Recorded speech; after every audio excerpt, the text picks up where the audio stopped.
Friends, family, loyal listeners, I'm back. Um, Little recapping of last time. We left off with how my family sucked real hard again. Grandma mostly. Um,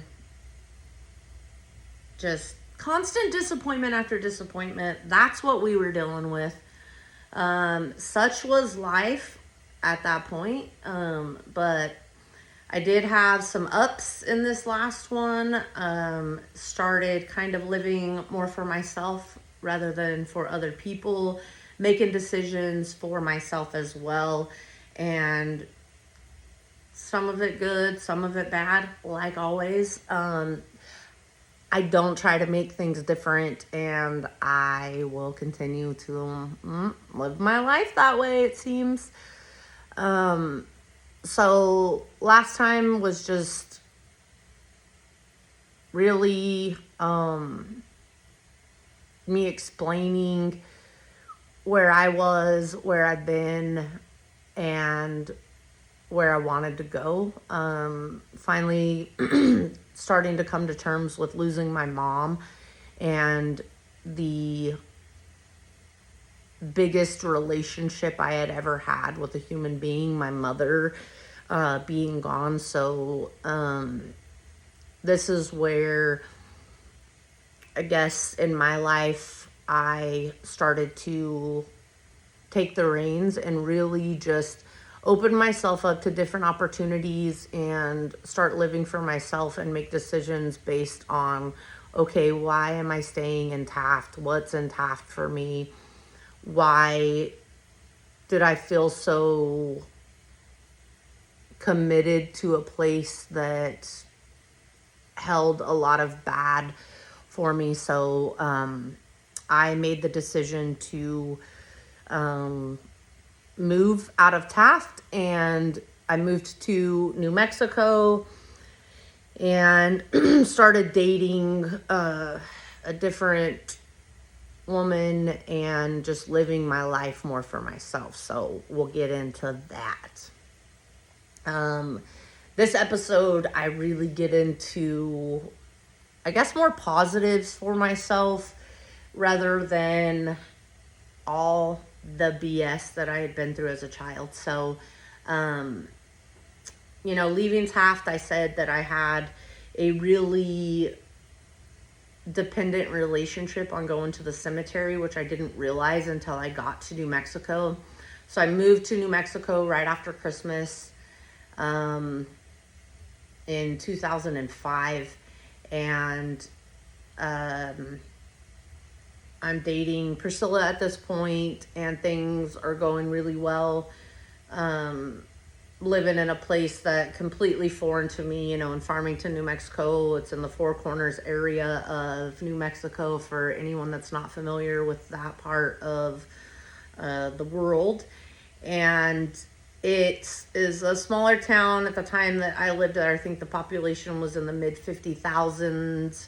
So not a big place at all, surrounded by Indian reservations.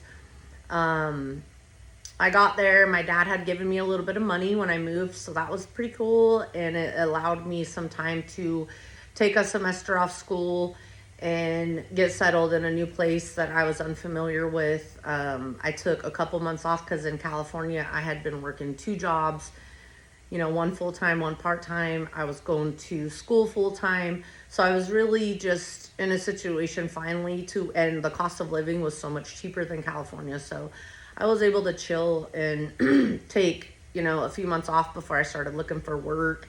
And I just, was trying to get familiar with my surroundings and being away from friends and family. And then I was coming up on the 2-year anniversary of my mom dying. And I really mentally was having some insane struggles. And I never had to be away from where my mom was physically, even though she was dead. I really at this time was struggling with not having a place to visit her or celebrate her life or commemorate her or feel close to her. And I really, really, really started spiraling mentally. I really started drinking super heavy, being in New Mexico and just not being with any of my people other than Priscilla. And so it put, a lot of pressure on her, a lot of weird, not pressure on me, but just some unsettling feelings of being lost, feeling super alone, feeling super desperate. It's wintertime, it snowed where we lived in New Mexico. This Cali girl was not even trying to deal with that. And it was just really depressing. And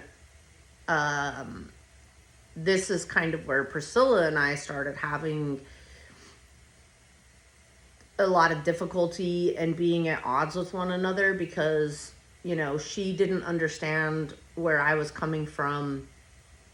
I don't know that I expected her to understand that, but she just really, she was younger than me.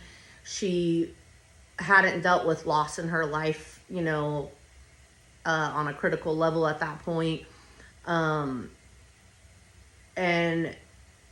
I clung on to her because she's all I had. And I think that put a lot of pressure on her to feel like she needed to be there in a way that she didn't know how to be there for me. So it really fractured us in a really, terrible way. I wasn't able to be that fun, supportive, carefree partner for her at that time. And then, same for her. She wasn't able to give me what I needed. And so we really started fighting at this point. And it just started us on this trajectory where we were not compatible. And, unfortunately, we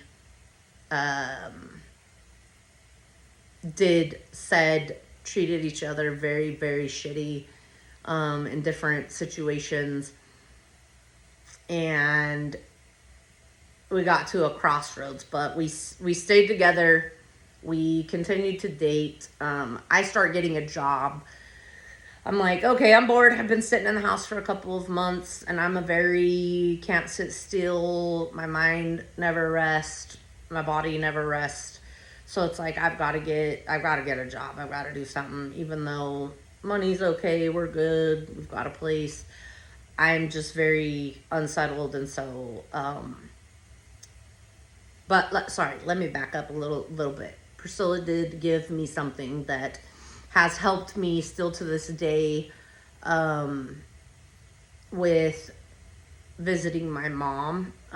So she came up with the idea of which really did help me at the time. It was not received probably as well as it should have been, but at the time she gave me a way to feel close to my mom. And so she said, let's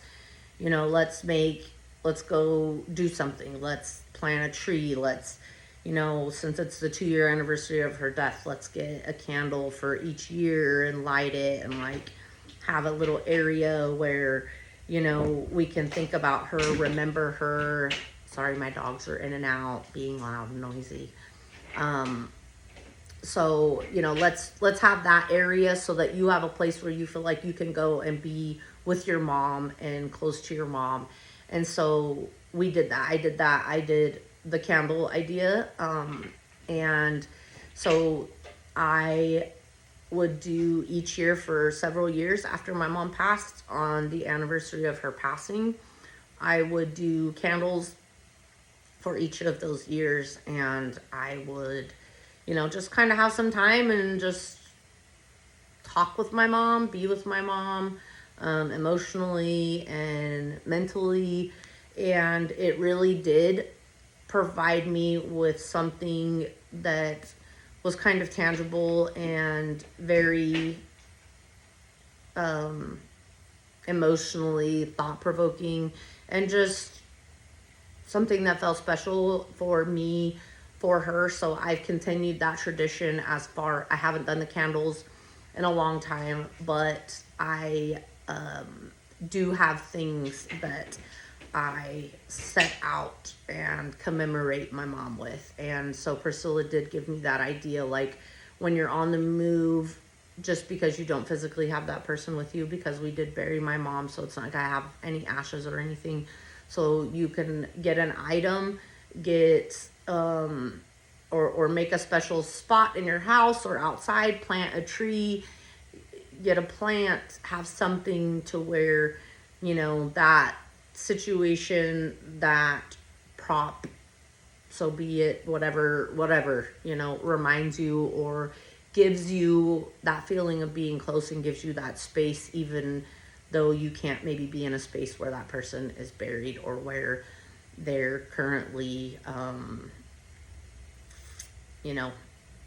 celebrated. So that is something that did come out of that bad situation that turned well. So anyways, back to New Mexico. So I get a job. I, at this point, had been in the food industry. I wasn't really wanting to jump back into that necessarily, even though I enjoyed my time in the food industry. So I'm just looking for jobs locally at this time. And I end up applying at Enterprise Rent-A-Car, get a job there. Guys, I'm a salesman and all that. I can sell stuff. Not a problem. I'm pretty people person-y. I can make the people happy. I can make the people laugh. However, sales, guys, not my cup of tea. I was not stoked on life when I worked there. Met some cool people. Did okay in the sales department. I just felt like I was a fraud. Okay? I felt like I was trying to sell people some shit I didn't believe in. And that just doesn't get down to my core. I'm not that person. So, couldn't do it. Only worked there for a few months. I had to quit there because I was not feeling it. Guys, they would make us wash cars in the rain. Okay? Wash cars in the rain, guys. That defies logic. Wash cars in the snow. I'm down for a clean car. I want a clean car. But there's just situations where it's like, really, guys? Really? We're doing this? Pull your heads out. Okay? So I had to back away from Enterprise Rent-A-Car. No knocking to Enterprise anymore. I mean, your standards were high and you're successful. Good job out of you. Had to bounce. However, this makes me bored. Don't like it. So I'm like, I'm going to find another job. So at this point, Priscilla's like, she's working at Albertsons. She's working nights. So I'm really bored. So I'm working at Enterprise during the day. I'm like, this is lame and boring. At this point, I don't have any friends here. So I'm like, I'm going to get another job. So what do? I get another job at night. And, slim pickings. There's not a whole lot to choose from in Farmington, New Mexico, with the population of 50-something thousand people. So I just put my application in all these places. So another one of my not my proudest moments, guys. I've got several, but we're being... What the fuck is that? Got some toothpaste on my shirt, guys. So I apply at, I don't want to turn people off. I don't want to make people go, my Lord, Shauna, no wonder your life has, has led you down some, paths of destruction, shall we call it. So I will call it I applied at an adult entertainment store, okay? It was fun. It seemed at the time like a great idea. They had hours that were late. Whatever. Anyways, so here's another brush with death that we'll bring into my life. And Dad, when you listen, if you listen ever, my dad's not super savvy on this, but my dad's the only one that doesn't know to this day that I was working in a porn shop, adult store, novelty store, whatever you'd like to call it, whatever category you want to put me in, because I know you guys like that, categorizing and put people in boxes. So whatever box you need to put me in, feel free. But yes, I was working in the evenings at this adult store, and a friend of mine, Stacy, she was getting married, had made a couple friends at this point, so Priscilla worked with this girl, and we became friends with her and her fiance, Polly and Stacy. So yeah, they're getting married, right? So Priscilla gets off work one night. I'm working at said store, and it's called Something Sexy, or was called Something Sexy. I am at work. Stacy's having her bachelorette party that night. Priscilla gets off work from the store. She comes to visit me. Stacy and her girlfriends are out doing their bachelorette party thing. And I'm at work, hanging out. We live in Farmington, and they live in another town that's right outside of Farmington. That's maybe, I think it was like 7 or 8 miles outside of Farmington. So nothing in between the towns other than the store I work at. So Priscilla comes in, and then Stacy and Paul and all their friends are on their way back to their house. And they stop in and just say hey, and we're all kind of just BSing. There's a few customers in the store, and then there's my friends and Priscilla. So we decide that I'm going to go back. Me and Priscilla and I are going to go back to Stacy and Paul's house and party when I get off work with everybody and hang out. So Priscilla proceeds to leave the store. Stacy and all of her homegirls leave the store, and it's just me in the store, and it's like 1 o'clock in the morning. And these 2 customers are in the store, 2 gentlemen, and this store is huge. It's a huge warehouse. Like, I don't know how to give it reference because I'm not good with like feet and all those things, but it's huge. I'm telling you, it's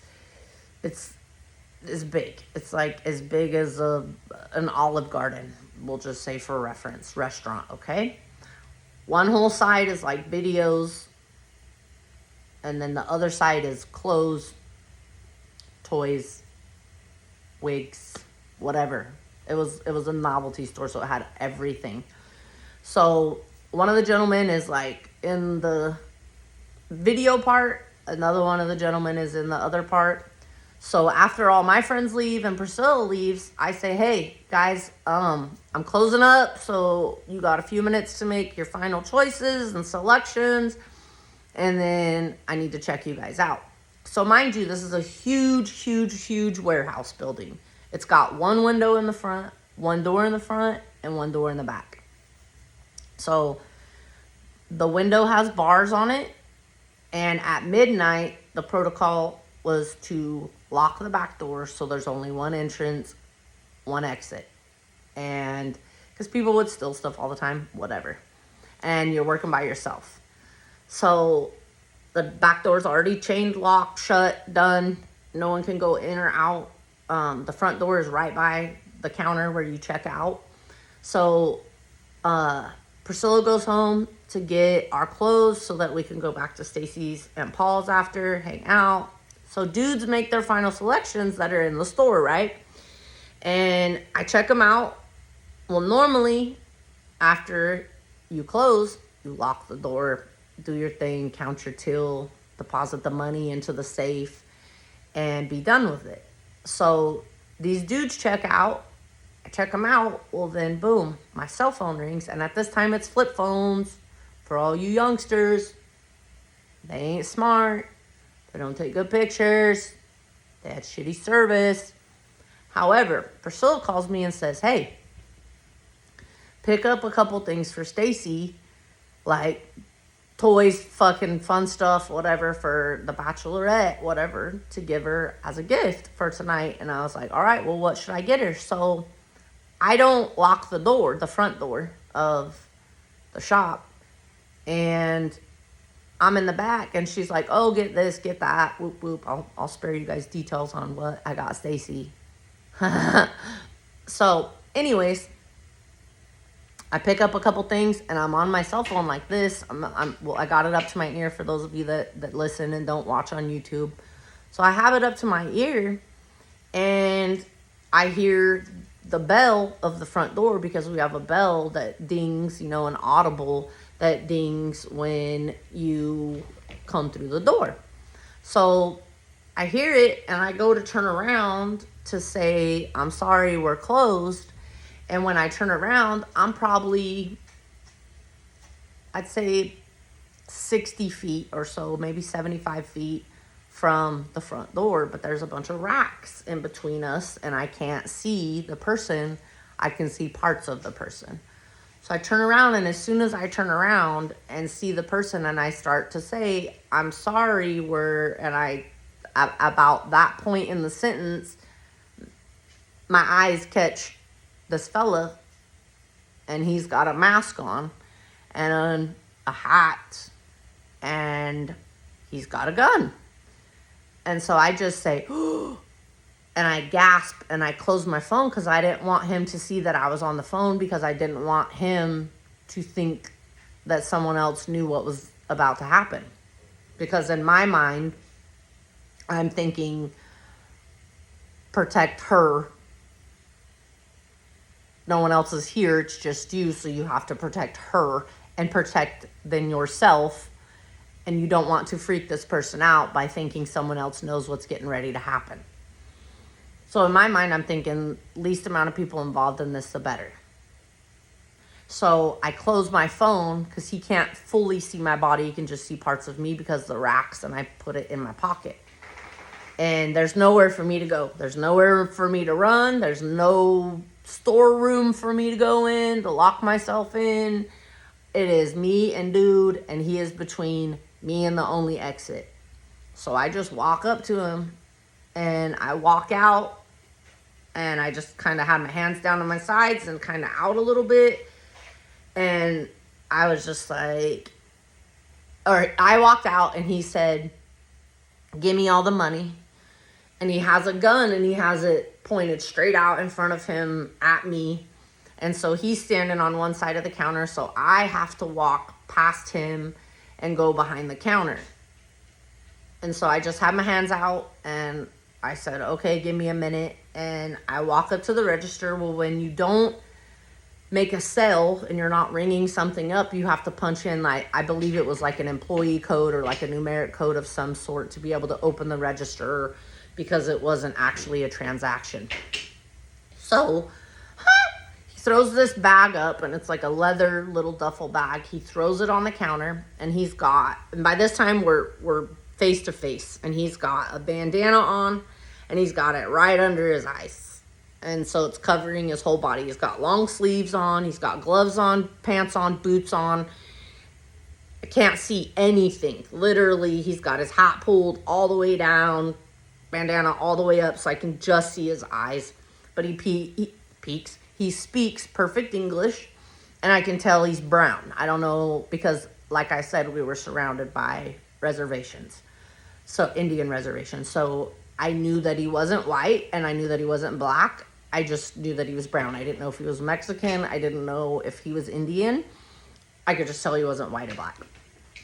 So I'm standing there and he says, give me the money. And by this time, he's right in front of me and he's got the gun and he's got it right in front of my face.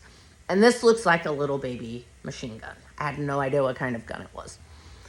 And I said, okay, give me a minute. I do the little numeric code or whatever it was I needed to punch in. I hit the open button. It opens. So I'm freaking the fuck out. I'm literally, it's another one of those situations where I left my body. I am completely and utterly just not there. I reach for checks, because you could write a check at the porn shop, yes. You could even bounce one, probably. I don't know. Didn't work there long enough to find out. However, so, the far left side of the till is checks and large bills. Then you get to your 20s, your 10s, your 5s, your 1s. Then you have your change compartments, So I reach for the checks, boom, bag. Reach for the 20s, boom, 10s. And I'm going slow because I don't want to fuck up. I don't want to do anything quickly. I don't want to freak him out. I don't want to freak out any more than I'm freaking out.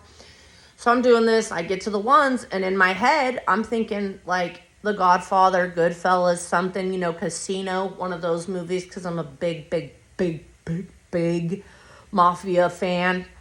I'm thinking, you're gonna die in a fucking porn shop, first and foremost. In New Mexico, secondly. Like a gangster, kind of. But in a porn shop, nonetheless. Like, how is this cool? I'm just picturing my body. Because this gun looks like it's a machine gun, you guys. So, okay, I get to the ones, right? And so we're not talking. Turns out he's not a real chatty fella. We don't have a whole lot in common because I don't rob people at gunpoint. Don't really know what to say. Didn't ask him how his day was going. But anywho, so he is like, hurry up. And I said, I'm going as quick as I can. Just give me a second. So I get to the ones, and this is where I think I'm going to die. This is where I think it all comes to an end. I make it through all this bullshit my whole entire fucking life. Like, the Mexicans in the laundromat taking me, holding me, throwing me around. My mom coming in like Annie Oakley at gunpoint. Holy shit. Being homeless, being molested, fucking car accidents galore, flipping, no seatbelts, being thrown out of vehicles. Like, all these different weird things, right? All these things. And what's gonna happen? You're gonna die in a fucking porn shop by a baby machine gun? So what do I do in desperation after I get the ones? I reach for quarters. Because I'm like, if I reach for quarters, it'll give me a couple more seconds of life to breathe, right? I go to reach for the quarters, and he said, not that. So then that's when I'm really like, oh, yep, this is it. Deuces, been fun. See you in a minute, Mom. Fucking, are we partying? What's happening? I don't know what's happening. So he reaches for the bag. He grabs the bag. He turns around, and he goes to the front door. And as soon as he gets to the front door and I realize he's leaving and he's not going to hurt me, I said, thank you for not hurting me. And he said, I never wanted to hurt you. And he walked out. And I fucking Superman flew over that fucking counter while I grabbed the landline phone that was cordless, that was sitting. It was like all my senses came back to me. I knew how to react. I knew what to do. I literally flew over the counter, grabbed the phone. As I'm flying over the counter, I locked the fucking door. And I run to the back side of this warehouse where all the video room was, because that was the furthest away from the window and the two doors that were now locked, thank God. So then my heart starts beating again and things start happening. So I go back in the very corner. I get my cell phone out of my pocket because I think Priscilla heard me gasp, knew something was wrong. She's probably on her way back. This road that I'm on is in the middle of nowhere. It's about 2 a.m. at this point. And I'm thinking, is on her way back. When he leaves, he's either going, or he's maybe still out in the parking lot, and he's going to be there, and she's going to come back, and he's got a gun, and she's going to get out, and he doesn't want to be seen, so he kills her. And I'm just thinking all this shit, right? So I immediately call 911. I immediately call her. I've got both phones, and so 911 answers. I'm trying to talk to 911. Priscilla answers. She's, what's going on? What's going on? 911's like, what's going on? Where are you at? And this is me. Probably this quickly. I don't get something sexy, and I just got robbed at gunpoint, and I don't know what's going on, and I'm scared, and I need the cops to come here right now. Well, I say it like 900 miles an hour, because by this time, adrenaline's fucking rushing, y'all. It is rushing. So I'm like, holy shit. So, Annie waits. Cops make me calm down. She's like, I can't understand you, honey. You need to calm down. What's going on? And I'm like, I work at something sexy. I just got robbed by gunpoint, and I need the cops to come. And so she says, you know, the basics, whatever. What's your name? Are you hurt? Starts asking me all the rundown, right? So I'm like, whatever. Tell her answers. I tell Priscilla, don't come here. Don't come here. Don't come here. And so I'm talking to both of them. I get off the phone with her, and I'm like, just don't come here. Whatever. And so I'm on the phone with the cops, and then I make this lady, and by this time, I go into shock a little bit. So I'm sitting on my knees in the back, like my butt and my feet, my butt's on my feet. I'm on my knees, I'm on the phone, I'm fucking panicking. And the dispatch lady is like, I'll stay on the phone with you till the cops get there, you know, whatever. Okay, so then I hear fucking the door. Bah, bah, bah, bah, bah. It's, you know, a couple minutes. And I hear the door, and she's like, okay, they're there. And I'm like, are you sure? Because I'm terrified to open the fucking door. And she's like, yes, it's them. I'm on the phone with them. Like, I can hear them knocking. Like, I'm on, you know, blah, blah, blah, blah, blah. And I was like, okay, so I fucking, and it's one of those doors that has the push bar. And it's a solid door. So I barely push it, and I back up, and I'm on the phone, and it's a million cops, deputies, sheriff's deputies, and they're literally guns. And I'm just like, it's me, I'm the gun. You know, and so I freak out again because I got like 97 guns pointed at me again. Well, so we get off the phone. I'm like, okay, they're here. It's them. I'm safe. Cool, whatever. Call Priscilla. She comes back. Cops keep me there till like 6 a.m. We had video surveillance. So we're watching the video surveillance, but there's no sound. So for a minute, so we're watching, they asked me the conversation. I'm telling them everything that happened. I'm telling them our conversation word for word. It was very quick, simple, whatever. I'm like, he didn't raise his voice. He didn't cuss. He didn't, nothing. No yelling. Just give me the money. Hurry up. I said, thank you for not hurting me. I said, I never wanted to hurt you. That was that. So they, for hours, which I didn't realize, because the transaction of him robbing me went so smoothly, they thought I was involved in it a little bit. Because I was so calm. Being questioned by the police when you haven't done a fucking thing wrong and your life was like on the line. Super, super, super, super reassuring and giving you faith in the system. Anyways, they work it out that I wasn't involved with this bullshit. Let me go home finally. Take, you know, the surveillance video, do whatever. So nothing comes of it. We don't go party with Stacy and Paul. Turns out it ruined, you know, our night. Maybe our lives for a little bit. They didn't catch the guy.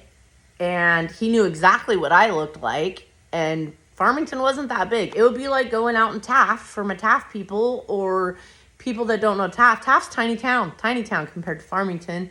So Taft's like maybe a fourth of the size of Farmington. So it would be like going out in Taft with someone that whooped your ass and thinking you ain't going to run into him. It just, you know, I didn't know what he looked like. He knew what I looked like. So I'm like, is this dude my waiter? Am I at the bank with him? Are we shopping together? I was terrified. terrified. Quit working at the porn shop, guys. I quit. And the gun was a Tech 9. Didn't know what that was. Didn't know what kind of gun that was until this happened to me, and the police were like, oh, that's a blah, blah, blah, blah, blah. It looks like. So they saw the video surveillance, whatever. So that happened. So I quit my second job. Quit it. Started going back to school after that. I decided the porn life wasn't for me. But yeah, sorry, Dad. If you watch. So that was insane. And that was just another brush with whatever fate I was trying to push at that point in my life. But then this is where things start kind of changing really well for me. So I freak out, of course. Never slept good in my life anyways from being, the victim of sexual abuse as a young person. That really just ruined my sleep for me. And so this really, really ticked that up a notch of not feeling safe in a whole different way that I'd never not felt safe before in my life. Priscilla and I were really, really terrified to go out and do anything really. So that kind of made us be hermits a little bit more, which probably wasn't good for us in our relationship. But my niece, my very first niece was born. Audie and Steph got married. They got engaged. And then at my 25th birthday party, I found out that they were pregnant and that I was going to be, so when I was still living in Taft, found out I was going to be an aunt. And then, my niece Emma was born. And so them living in Sacramento and then us living, in New Mexico, it was hard to be away with the first baby being born. And so we traveled to California, and then Elsa, one of my best friends, got married. So she had been with her high school sweetheart, and that was awesome. They had already had a baby. So good things were starting to happen. I was really sad that I was missing out. I got to fly home for Elsa's wedding and be in Elsa's wedding, which was amazing. And then, Jennifer had Trent, so I was missing out on Trent's life. Allison, had gotten pregnant and had Seth at this point. So two of my very best friends had babies. My brother had a baby. And I just really felt like I was missing out on really important things for people that were not just like friends, but my family, my chosen family. So I was just having a really hard time. And Priscilla and I were just, we'd have a few good months and then a couple terrible months, a few good months, a couple terrible months. And you know how when you are younger and you think like, oh, you know what?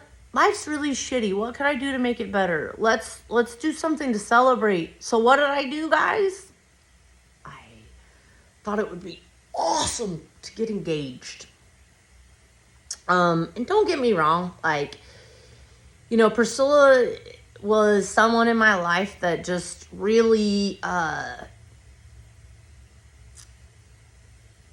when her and I got together, and I came out and I said that I felt like I was finally just living my life for me and who I was. I had never felt more empowered at that point in my life, and Priscilla was a huge part of that for me. She, gave me this really big boost of confidence. She was very supportive. She stuck up for me with her family, with, just... and for her, it was for both of us. It wasn't just for me. It was very empowering as far as having an alliance for the first time and having someone that supported me and had my back and was interested in my best interest. So she really brought out those things in me that maybe I didn't know were there or existed, because she was supportive and kind of had awoken those things. And so we did have a lot of great time. And we were completely at odds though with religion, with politics at the time, with just so many things, our age gap, our desires were just not in the same basket, even kind of. But we had fun. We were definitely in love. She was this like young, energetic spark of a human being that I needed at the time. And so with that awakening came a lot of good things, and then also a lot of bad things for us. So, we just, you guys, we were at odds. We get engaged. It was a spur of the moment thing. It wasn't super well thought out or planned on my part. And, she accepted, and it was like, yay, we were happy for 10 minutes again. And then, woo, again, things didn't work out. We got engaged in April of 1 year. I don't even know the year. Maybe 06.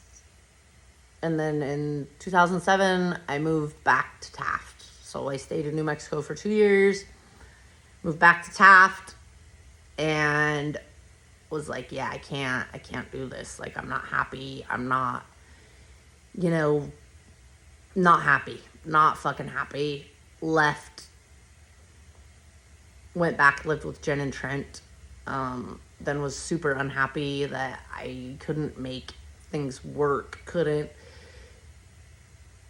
couldn't finish, couldn't get to that point where I was like, yep, this is where I'm supposed to be. This is what's supposed to be happening. So in June of 2007, I moved back to Taft.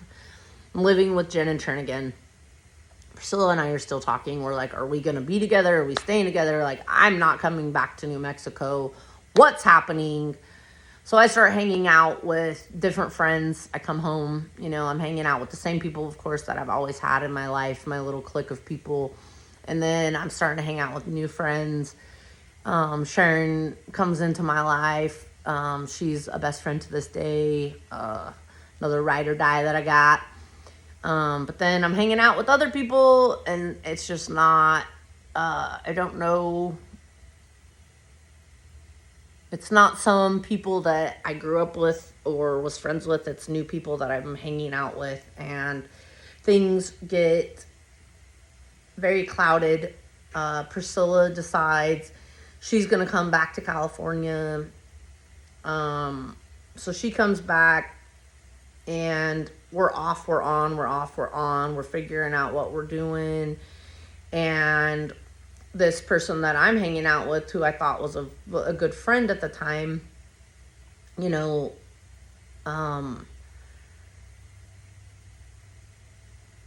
just life gets complicated, and I am just unhappy. Priscilla and I decide, okay, we're not gonna be together. We're gonna split up, and so that's that. But it's just very unhealthy and back and forth and whatnot. So Christmas time comes of 2007, and I had come home and needed a place to work, so I go to work at All in the Sandwich, which all of you will know who that place if you are a Taft person or a Bakersfield person, probably. Jen's parents owned it at the time, so I went to work there just because I needed a job to immediately come back home to. And then I get a job as a contractor with Chevron. So things start looking up for me. Things are changing. I decide, I don't want to work in food. I get this job with Chevron as a contractor, and I'm like, yes, okay, this is where I'm going. Because when I lived in New Mexico after the gun incident, I decided to get a more professional job. So I got a job with this company called Polaris Compression, and that's what kind of got me into the oil and gas industry. So I was an office manager there, and then eventually took those skills that I learned at that job, came back to California in '07 and got a job working out in the oil and gas industry in the Kern County area because it was huge and is in California for us. So that kind of changed my work life. I started going back to school, getting back into those things. And Christmas rolls around of '07, and Christmas, when we were all home, all of us would get together, do our family things on Christmas, and then Christmas night, all of our friends get together and we would go to a local bar in Taft and hang out and just drink, play pool, be together, play games, do whatever, have a good time with just our friends from high school. So that was kind of the tradition when we would all get back home. So it was like all of our first Christmas back home for quite a while. And we go out, and Kayla was home, or Kayla lived there. She wasn't old enough to go out to the bar, but this bar called the 332 was still open at the time. So me, Jen, we take Kayla, get her in because we know the bartenders, and, and we just said, stick with us, kid, dress a little different. She was like fucking 19, I think. So anyways, we go out. It's Elsa, and Tanya was home for Christmas randomly. And so we're all playing pool, just hanging out, having a good time, drinking, whatever. And I don't know if y'all know Tanya. I'm single at the time, though. Tanya's very much not single at the time. And I'd known Tanya since high school. We were homies, like, cool. Hey, what's up? How you doing? But went to each other's house here and there. But because we shared Allison, a mutual friend, and so it was more of like we were friends, but we weren't like talking on the phone or going to each other's house without everybody else and whatnot. But had been to each other's houses, whatever. We're cool with each other, whatever. Well, Tanya lives in Arizona at the time, and she's just home for Christmas visiting. And so as we're drinking and the night's going on, and let me tell you all, if you don't know Tanya, she's fine ass. So she be having long, blonde, beautiful hair. She has blue eyes. She's in jeans. She's got on this shirt. She's got on a long fur coat. She's got boots on. She's a whole vibe, bro. She's always been a whole vibe. She always dressed different, was different. Beautiful girl, but like, she always liked dudes. I always liked dudes when we hung out before in life. So never knew Tanya had a little chick flick inside of her. And by chick flick, I don't mean a movie.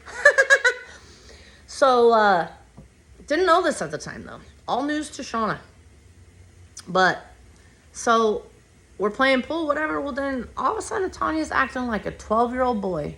She's, like, pinching me. She's fucking hitting me with her pool stick. Like, stomping on my toes with her boots and shit. Hitting my toes with her with her pool cue. And I'm just like, what's this girl doing? I'm like, is she flirting with me? Pretty sure she's kind of flirting with me. I don't even know. What? Tanya White flirting with Shauna? What? So anyways, bar closes. Some people we know are having a house party. So we go to this house party, which is on A Street. Just so happens to be right by where Jen and I live. Everybody else goes home because they all got kids and whatnot. And so Tanya and I go to this house party. Well, then I had to work the next day, the day after Christmas. So I'm like, dude, we got to go because it was like getting late, like 11. I'm like, we got to go. I got to work at fucking 6 in the morning or whatever. And whatever. Well, I had just gotten that job with Chevron. So I was like, I can't now go to work. So we go back to my house. We just walk back to my house because we've been drinking. And we just, whatever, go to my room. We're laying there. We're just bullshitting, talking. So we stay up all night long, y'all. All night long. And we just kind of tell each other our life stories. We're just talking all night long. Don't go to sleep at all. And it's, we're a few hours into this mess. And I just, like, she explained, like, her whole life since she had been living in Arizona. And, like, I talk about, my life with Jenna and Priscilla and just like all these things. So we're just kind of getting to know each other and just tell each other everything. And finally, it was just this wild connection that I had never, ever, ever, ever in one day, in a matter of like 6, 7, 8, 9 hours of being around each other, just like had it. It just opened my mind in a way that my mind has never been open. And when I say that this person, is the most genuine, sweetest, never ill-intentioned human being I've ever met, that's what I mean. This girl is the most sweet, just genuine human on the planet, and still is to this day. She is my wife right now. But that's not how it all went down. So I start just reeling in my head. I'm like, can I kiss you? And she says, my God, what took you so long? And I'm like, you're not single. So I thought I'd ask prior to doing so. So I kissed her. And wow, life got crazy. She's engaged at the time. So we decide she's going to go home between Christmas night and New Year's Day. We decide she's going to go back to Arizona, end her relationship, move back to California, and we're going to be together. That's how this shit happens. All from a magical Christmas night kiss. Woo! Woo-hoo! Jolly Saint Nick was doing his work. So that happens. Well, at this time, me and Priscilla are not doing well. We're on the outs, obviously. We're not even together. But guess what? Priscilla finds out I'm happy. Priscilla finds out I'm stoked. And guess what Priscilla does? Decides she doesn't want me to be. Decides she wants to fuck with my head a little bit more than she already has. So what does she do? She says, we were supposed to be together. We were supposed to have a life. What does that do? Fucks with my head. So Tanya had went home. Tanya moves back. We're together. We're happier than peas and carrots. I'm doing well. And Shauna fucks up more than she's ever fucked up. And lets Priscilla weasel her way back into her ear, mind, and heart. And completely fucking destroyed me and Tanya. And I don't blame Priscilla, I blame me. So we'll get that out there. I completely destroyed my life again. Hand grenade. Fucking threw it right up in the middle of that bitch. I said, what? You're happy, Shauna? For the first time in your life, you've met the fucking sweetest soul ever, and you're calm, and you're content, and things are good? That's not your style. You like fucking chaos and piss. You like bullshit. And chaos is all you've ever known. So why on earth do you think you could be happy and you deserve that? What a way to live, you guys. So what did I do? I destroyed the one person in my life that ever had complete and utter grace and love and patience and just unadulterated kindness. That's me, guys. That's what I did. That's what I do, right? Yeah, that's what I did. So I let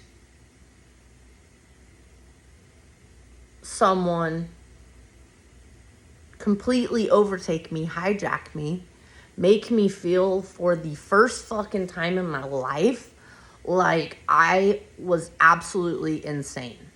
When I say that the shit that me and Priscilla went through, put each other through with her next relationship after me and my next relationship after her, made me feel like one of the biggest pieces of fucking shits on the planet. People's feelings aren't disposable. People's values and desires aren't disposable. And here we are. Jesus, this is 2007 when all this went down. And now it's 2025. So here we are almost 20 years later. And thank God that Tanya is the human being she is, because that's where I've landed. And that's where we are. And it's been a beautiful, beautiful path of forgiveness. An amazing, amazing time of just pure freaking love and coming back together.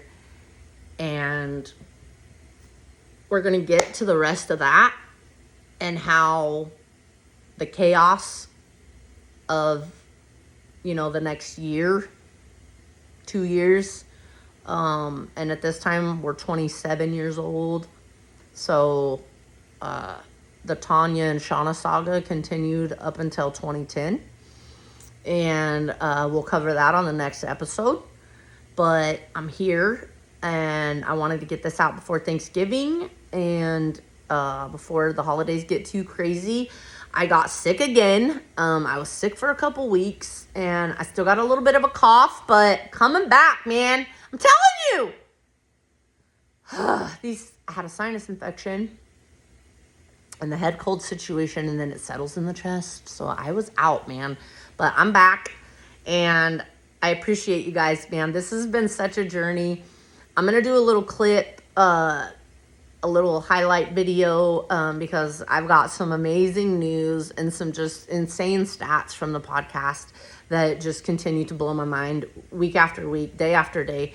You guys are so supportive, and now that it's getting less dramatic and whatever, I am going to be just a couple little highlights. I'm going to be bringing guests on pretty soon. I'm making a space in my new home that is a podcast room. It is going to have, a backdrop. It's going to be the same stuff. Get set up. I'm going to have some better sound, add some music in, and, just get better. But I'm going to be bringing my brothers on. So you guys are going to get to hear from Audie and Justin. And then if anybody is interested or has questions or would like to know specific things from my brothers or Jen, I'm going to have Jen on as well. And just some big people that play some big roles in my life and that were a part of this entire thing. And just to kind of bring the story together from other people's perspectives than just my own, and kind of to verify some things and let you guys see who these people are, meet these people, and see that the roles and the relationships are still there, and that there's nothing but love and a lot of forgiveness, and let you guys know that that's possible. So thank you guys so much for being here. I appreciate you all. I hope everybody has an amazing holiday season, and we'll be back soon, and take care. Bye-bye.